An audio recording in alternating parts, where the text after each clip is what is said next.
अस्सलामुअलैकुम नाज़रीन, क्रिकेट की ताज़ा तरीन अपडेट हासिल करने के लिए मेरे चैनल को सब्सक्राइब कर लें। पाकिस्तानी क्रिकेटर मोहम्मद आमिर की बॉलिंग का जादू इंग्लैंड की क्रिकेट लीग दी 100 में सर चढ़कर बोलने लगा। ओवल इन्वेंशियल से खेलने वाले मोहम्मद आमिर ने बर्मिंघम के खिलाफ तबाहकुन बॉलिंग करते हुए 7 रन देकर 2 विकेटें हासिल कर ली। बाएं हाथ के फास्ट बॉलर ने 15 में से 10 डॉट बॉल्स कराई। हरीफ बैटर उनकी बॉलिंग पर एक बाउंड्री भी ना लगा सके।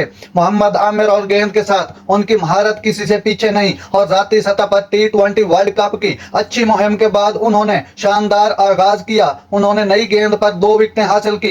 पहली विकेट डेन मूसले की थी और फिर मोइन अली की बड़ी विकेट उड़ाई। नादिर नासिर हुसैन साबिक इंग्लैंड के कप्तान वो भी मुतासिर हो गए इनकी बॉलिंग पर। नासिर हुसैन का कहना है आज मोहम्मद आमिर ने 2017 चैंपियन ट्रॉफी के फाइनल की याद दिला दी। नादरीन, ऐसी बर वक्त खबरें सुनने के लिए मेरे चैनल को सब्सक्राइब कर लें। अल्लाह हाफिज।